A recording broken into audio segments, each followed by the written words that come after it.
ಈಗ ನಮ್ಮೊಟ್ಟಿಗೆ ಮತ್ತೊಬ್ಬರು ಅತಿಥಿಗಳು ಜಾಯ್ನ್ ಆಗ್ತಾ ಇದ್ದಾರೆ. ಡಾಕ್ಟರ್ ಜಯಶ್ರೀ ಅಂತ ಚಿಂತಕಿ ಅವ್ರನ್ನ ಮೈಸೂರು ಸ್ಟುಡಿಯೋದಿಂದ ಜಾಯ್ನ್ ಆಗ್ತಾ ಇದ್ದಾರೆ. ಜಯಶ್ರೀ ಅವರೇ, ಕಾರ್ಯಕ್ರಮಕ್ಕೆ ಸ್ವಾಗತ. ಧನ್ಯವಾದಗಳು, ನಮಸ್ಕಾರ. ಮೋಸ್ಟ್ಲಿ ಈ ಒಂದು ಕಿರು ಪುಸ್ತಕದಲ್ಲಿ ಆಯುಷ್ ಡಿಪಾರ್ಟ್ಮೆಂಟ್ ಇಂದ ಏನು ಬಂದಿದೆ, ಮೋಸ್ಟ್ಲಿ ನೀವು ಆ ಪಾಯಿಂಟ್ಸ್ಗಳನ್ನು ಗಮನಿಸಿದ್ದೀರಿ ಅಂತ ಅಂದ್ಕೊಳ್ತೀನಿ. ಇಲ್ಲ ಅಂತಂದ್ರೆ ಮತ್ತೊಮ್ಮೆ ಹೇಳ್ತೀನಿ, ಆದರೆ ಪ್ರೆಗ್ನೆಂಟ್ ವುಮೆನ್ಸ್ ಯಾರು ಗರ್ಭಧಾರಣೆ ಮಾಡ್ತಾರೆ ಆ ನಂತರದಲ್ಲಿ ಮಾಂಸ ಸೇವಿಸಬಾರದು, ಸಂಭೋಗ ಕ್ರಿಯೆಯಲ್ಲಿ ತೊಡಗಬಾರದು, ಈ ರೀತಿಯಾಗಿ ಒಂದಷ್ಟು ಅಂಶಗಳನ್ನು ಸೇರಿಸಿದ್ದಾರೆ. ಇದು ಗೌರ್ಮೆಂಟ್ ಇಲಾಖೆಯಿಂದ ಬಂದಿರೋದ್ರಿಂದ ಒಂದಷ್ಟು ಗೊಂದಲಗಳು ಇದ್ದೇ ಇರುತ್ತೆ. ನಿಮ್ಮ ಒಂದು ಫಸ್ಟ್ ರಿಯಾಕ್ಷನ್ ಏನಿದಕ್ಕೆ? ಇದರಲ್ಲಿ ವಿಶೇಷವಾಗಿ ಹೇಳಬೇಕು ಅಂತಂದ್ರೆ, ಇದು ಕೇವಲ ಸರ್ಕಾರ ಹೇಳಿರುವಂತಹ ಮಾತು ಅಂತ ನಾವು ತೆಗೆದುಕೊಳ್ಳೋದೇನೆ. ಚರಕ, ಸುಶ್ರುತ, ಕಶ್ಯಪ ಮಹರ್ಷಿಗಳು ಇವರೆಲ್ಲ ಹೇಳಿರುವಂತಹ ಒಂದು ಮಾತು ಇದು. ಆದ್ರೆ ನಮ್ಗೆ ಇದು ಮೂಲ ಸಿಕ್ಕುವಂತ ಗ್ರಂಥಗಳು ಅಂದ್ರೆ ಚರಕ ಸಂಹಿತ, ಸುಶ್ರುತ ಸಂಹಿತ, ಕಶ್ಯಪ ಸಂಹಿತ, ಹೀಗೆ ನಮ್ಮ ಆಯುರ್ವೇದದ ಮೂಲ ಗ್ರಂಥಗಳಲ್ಲಿ ಇವುಗಳು ಪ್ರಸ್ತಾಪ ಮಾಡಿರೋವಂಥದ್ದು. ಇಲ್ಲಿ ಯಾವುದೇ ಪ್ರದೇಶಕ್ಕೆ ಅಥವಾ ಯಾವುದೇ ಜನಾಂಗಕ್ಕೆ ನೋವುಂಟು ಮಾಡುವಂತ ಒಂದು ಭಾವನೆಯಿಂದ ಹೇಳಿರುವಂಥದ್ದಲ್ಲ.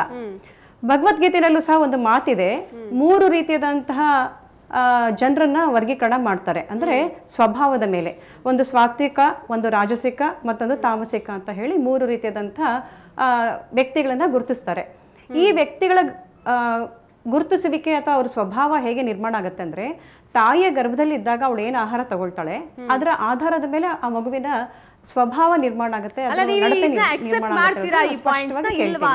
ಜಯಶ್ರೀ ಅವರೇ, ಖಂಡಿತ ಹೌದು. ಯಾಕೆಂದ್ರೆ ನೋಡಿ, ಇವತ್ತು ಅಲೋಪತಿ ಡಾಕ್ಟರ್ಸ್ ಅಲ್ಲೂ ಸಹ ನೀವು ಕೇಳಿರ್ತೀರಾ, ಈ ಸೆಕ್ಷುವಲ್ ಕಾಂಟ್ಯಾಕ್ಟ್ ಪ್ರೆಗ್ನೆನ್ಸಿನಲ್ಲಿ ಇದ್ದಾಗ ಅಬೋಷನ್ಸ್ ಮತ್ತೆ ಮಿಸ್ಕ್ಯಾರೇಜಸ್ ಆಗುವಂತ ಸಂಭವಗಳು ಜಾಸ್ತಿ ಇರೋದ್ರಿಂದ, ಹಾಗಾಗಿ ಗರ್ಭಧಾರಣೆ ಆದಾಗ ಸೆಕ್ಷುವಲ್ ಕಾಂಟ್ಯಾಕ್ಟ್ಸ್ ಬೇಡ ಅಂತ ಹೇಳಿ ಇವತ್ತಿನ ಅಲೋಪತಿ ಡಾಕ್ಟರ್ಸ್ ಸಹ ಹೇಳ್ತಾರೆ.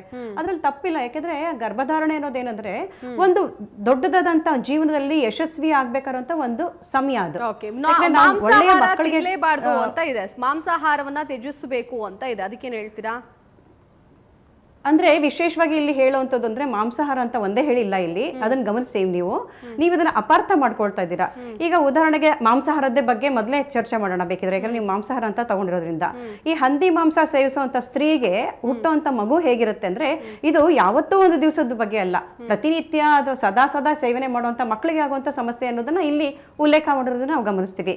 ಹಂದಿ ಮಾಂಸ ಸೇವಿಸುವಂತ ಮಗುವಿಗೆ ಕೆಂಪು ಕಣ್ಣಿರುವಂತ ಮಗು, ಒರಟು ಕೂದಲಿರುವಂತ ಮಗು, ಒರಟು ಚರ್ಮ ಇರುವಂತ ಮಗು ಹುಟ್ಟುತ್ತೆ, ಉಸಿರಾಟದ ಸಮಸ್ಯೆ ಇರುವಂತ ಮಗು ಹುಟ್ಟುತ್ತೆ ಅಂತ ಹೇಳ್ತಾರೆ.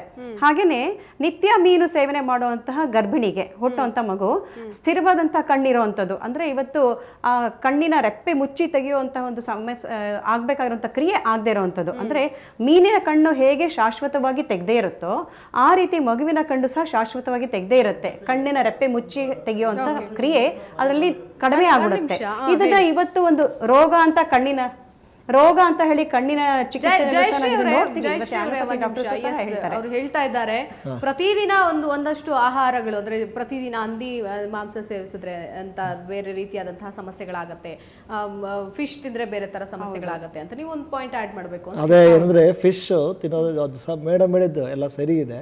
ಅದ್ರ ಜೊತೆಗೆ involuntary movements of I ball ಆಗುತ್ತೆ. ಅಂದ್ರೆ ಫಿಶ್ನ ಡೈಲಿ ತಗೊಳ್ಳೋಂತ ಇರೋದ್ರಿಂದ ರೆಪ್ಪೆಗಳು ಜೊತೆಗೆ ಐ ಬಾಲ್ಸ್ ಮೂಮೆಂಟ್ಸು ಜಾಸ್ತಿ ಆಗ್ತದೆ. ಆಮೇಲೆ ಇನ್ನೊಂದು ಹೇಳಿದರೆ, ಕೆಲವರು ಗುಡ ತಿನ್ನೋ ಪದ ಮಾಂಸ ತಿನ್ನೋದ್ರಿಂದ ಐ ಅಗ್ರಿ ವಿತ್ ದಟ್. ಅಂದ್ರೆ ಕೆಲವೊಂದಷ್ಟು ಆಹಾರವನ್ನ ಅವಾಯ್ಡ್ ಮಾಡಬೇಕು ಅನ್ನೋದು ಓಕೆ, ಮಾಂಸಾಹಾರವನ್ನೇ ತ್ಯಜಿಸಬೇಕು ಅನ್ನೋದು ಎಷ್ಟು ಮಟ್ಟಿಗೆ ಸರಿ ಅನ್ನೋದನ್ನ ನಾವು ಮಾತನಾಡ್ತಾ ಇದ್ದೀವಿ.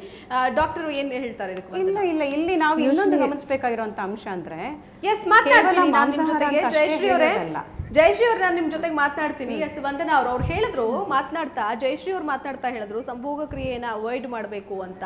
ಸೊ ಎಷ್ಟೋ ಜನ ಗೈನೋಕಾಲಜಿಸ್ಟ್ ಇದನ್ನ ಏನು ಸಜೆಸ್ಟ್ ಮಾಡೋದಿಲ್ಲ. ಸೊ ಅವರವರ ಒಂದು ಇದಕ್ಕೆ ಟಿಪ್ಸ್ಗಳನ್ನ ಕೊಡ್ತಾರೆ, ಅಥವಾ ಗರ್ಭಿಣಿ ಸ್ತ್ರೀಯರು ಹೇಗೆ ಖುಷಿಯಾಗಿರ್ತಾರೋ, ಹೇಗೆ ಸಂತೋಷವಾಗಿರ್ತಾರೋ ಅದ್ರ ಮೇಲೆ ಡಿಪೆಂಡ್ ಆಗಿರುತ್ತೆ ಅಂತ ಹೇಳ್ತಾರೆ. ಸೊ ಇದಕ್ಕೆ ನೀವೇನು ಹೇಳ್ತೀರಾ ಅಂತ?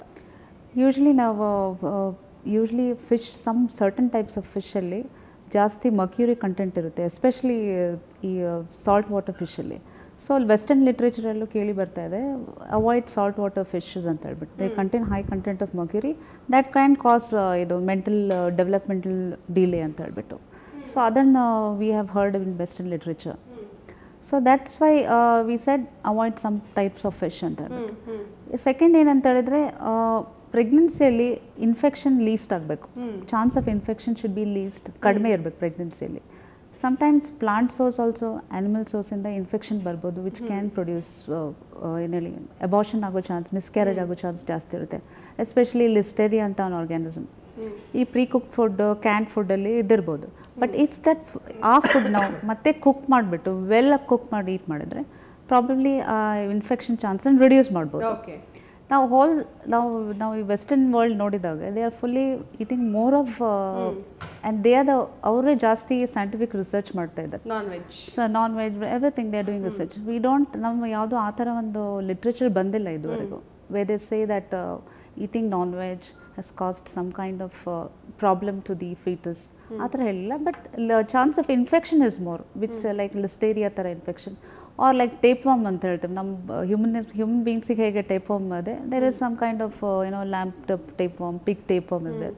So that infection should not be transmitted during pregnancy. Toxoplasmosis ಅಂತ ಹೇಳ್ಬಿಟ್ಟು ಇನ್ನೊಂದು infection that can produce miscarriages. Okay. So to avoid those infections, you have to eat cooked food. ಅಂದ್ರೆ ಈ ನಾನ್ ವೆಜ್ ಇನ್ಫೆಕ್ಷನ್ಸ್ ಬರೋದೇ ಆಗಿದ್ರೆ, ಸಮಸ್ಯೆ ಬರೋದೇ ಆಗಿದ್ರೆ ವೆಜ್ ಅಲ್ಲಿ ಅಂದ್ರೆ ಸಸ್ಯಾಹಾರ ತರಕಾರಿಗಳನ್ನ ಸೇವಿಸಿದಂತ ಸಂದರ್ಭದಲ್ಲೂ ಕೂಡ ಬರುತ್ತೆ.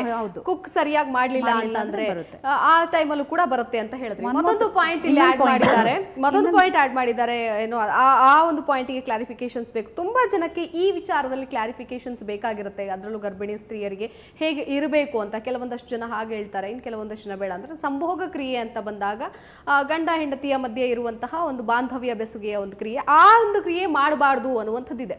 ಸೊ ಅದಕ್ಕೆ ನಿಮ್ಮ ಒಂದು ಸಜೆಷನ್ಸ್ ಏನು ಅಂತ? ಯೂಶಲಿ ಸೆಕ್ಸ್ ಅಂತ ಏನು ಹೇಳ್ತೇವೆ, it is safe during pregnancy unless ಅವ್ರಿಗೆ ಏನಾದರೂ ಪ್ರಾಬ್ಲಮ್ ಇದೆ. So that time we advise to avoid sex during pregnancy. For example ಕೆಲವೊಬ್ಬರು ಬ್ಲೀಡಿಂಗ್ ಅಂತ ಹೇಳ್ತಾರೆ ಫಸ್ಟ್ 3 ಮಂತ್ಸಲ್ಲಿ. ನಾವು ಟೋಟಲ್ ಪ್ರೆಗ್ನೆನ್ಸಿ 9 ಮಂತ್ಸ್ ಸ್ಪ್ಯಾನ್ ಮಾಡ್ತೇವೆ. ಸೊ 3 ಮಂತ್ಸ್ ಡಿವೈಡ್ ಮಾಡಿಬಿಟ್ಟು first trimester, second trimester, third trimester ಅಂತ ಹೇಳ್ತೇವೆ. ಸೊ ಇಫ್ ಪೇಷಂಟಿಗೆ ಯಾವುದಾದ್ರು ಬ್ಲೀಡಿಂಗ್ ಪ್ರಾಬ್ಲಮ್ ಇದೆಯಾ ಅಥವಾ ರಿಪೀಟೆಡ್ಲಿ ಇನ್ಫೆಕ್ಷನ್ ಬರ್ತಾ ಇದೆಯಾ or risk of developing sex ರೀತಿಯಿಂದ ಯಾವುದೇ ಇನ್ಫೆಕ್ಷನ್ ಬರ್ಲಿಕ್ಕೆ ಚಾನ್ಸ್ ಇದೆಯಾ, so we tell them avoid, because that can ultimately ಏನಾಗ್ಬೋದು ಅಂತ ಹೇಳಿದ್ರೆ ಪ್ರೀಟರ್ಮ್ ಡೆಲಿವರಿ ಆಗ್ಬೋದು, ಮಿಸ್ಕ್ಯಾರೇಜ್ ಆಗ್ಬೋದು. ಸೊ ಇನ್ಫೆಕ್ಷನ್ ಪ್ರೆಗ್ನೆಂಟ್ ಲೇಡಿಗೆ ಬರ್ಬೋದು. ಸೊ ಇನ್ ದೋಸ್ ಕೇಸಸ್ ಅಥವಾ ಕೆಳಗಡೆ ಪ್ಲಸೆಂಟಾ ಏನಂತ ಹೇಳ್ತೇವೆ, ದ್ಯಾಟ್ ಕುಡ್ ಕೆಳಗಡೆ ಇದ್ದಿರ್ಬೋದು. So that can predispose to bleeding. So we tell avoid. So it's indicated, we ask him to avoid. Okay, ಸಮಸ್ಯೆ ಇದ್ರೆ, ಪ್ರಾಬ್ಲಮ್ಸ್ ಇದ್ರೆ ಮಾತ್ರ ಅವಾಯ್ಡ್ ಮಾಡೋದಕ್ಕೆ ಹೇಳ್ತೀವಿ. ಅದರ್ವೈಸ್ ಲಿಟ್ರೇಚರ್ ಪ್ರಕಾರ there is no harm in having sex. ಏನೂ ಪ್ರಾಬ್ಲಮ್ ಇಲ್ಲ. Sometimes it's a mood elevator for the pregnant lady itself, because hormonal imbalance in the mood swings ಆಗುತ್ತೆ. They need a break. Probably it could be a mood elevator. Others, institution of marriage ಯಾಕಿದೆ? What is the reason for the institution of marriage? Yes, okay, ನಾನು ಮಾತನಾಡ್ತೀನಿ ಆ ಕುರಿತು.